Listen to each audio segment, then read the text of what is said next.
Hi guys, so I've been learning a lot about painting skin and I especially spent a lot of my time on this very specific video by Procreate and I learned some really amazing technique to paint skin. Yes, I didn't necessarily understand some parts of it, but I actually followed the same exact steps you can call or technique to actually paint skin. So that's what I'm going to be sharing in today's video and I'm going to share the results with you guys. So without any further ado, let's just jump right into the video. So I begin with adding this green color because the first step is we are creating a base. I added this red color over it, made sure it's not too much. And then I started adding this dark red color in this skull kind of format, like wherever you have those dents in a skull, you're going to be putting this color. That's what I understood from Procreate's video.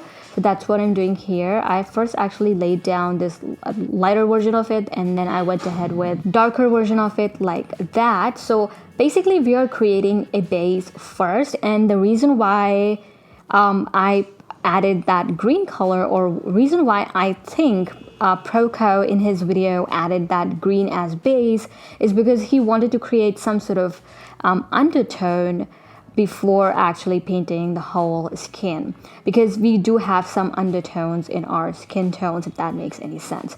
So I laid down that red color, then I added some skin color over that like this, and I blended it out. So I was very messy about it and I did not blend it out very perfectly, but that's the whole point of it. I was more focused on creating good base, good undertones for the skin. So again, I'm not completely following his video, but I just picked up what I understood from it and what worked for me. That's the reason why I created this base first, and then I'll be adding more details later on. So I created this base and then I added some color on the iris and the white part of the eyes. And what I did is I created new layer above the initial base layer. I added the skin color and I was touching the screen barely because I didn't want to color it all along, because then it would actually is going to defeat the purpose of having a base in the first place.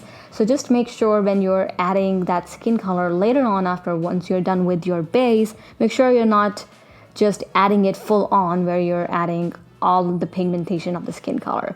Then I also added some blush on the cheeks, and I also went back and picked up the same red I added initially when I was creating the base once again, just to kind of refine the details a little more. And then I just erased everything else, and then I just added a little more detail around the lip area and the nose and the eyes and everything else.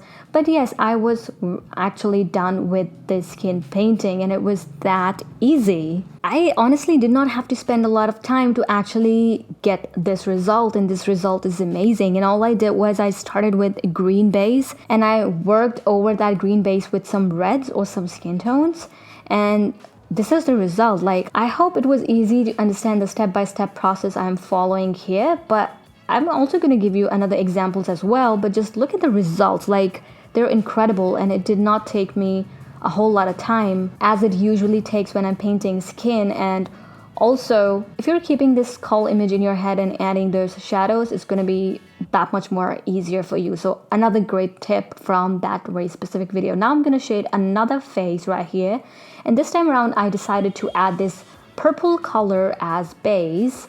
So I'm gonna work over it and follow the similar process. So I added this red over that purple color. I made sure I'm not adding too much of it. Again, we don't want to cover the whole purple up with this red color, and it can be any red color or some desaturated. Just pick up any red color, it is actually going to work out. Then I again picked up maybe the same color and I added it wherever you have those dents in a skull, if that makes any sense. And again, another great technique. I just love this technique.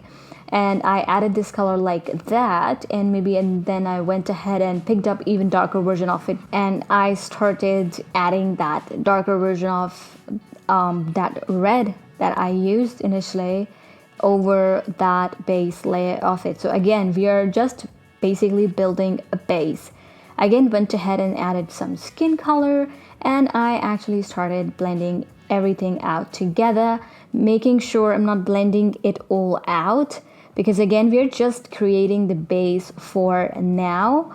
And that's what I did. I made sure I'm not blending it all out. And once I was happy with the base, I created a new layer and I started adding the skin color, but made sure I'm adding it really lightly. So at this point, I was quite happy with the base that I had created. So I went back to the red color I used on the base and I started re-adding it just to refine the whole details and everything else.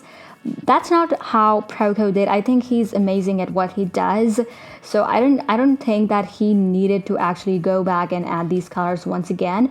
But just because I'm learning this right now, learning this new technique, I actually created my own method or process around it. So that's why I'm adding more of it just to refine the whole painting.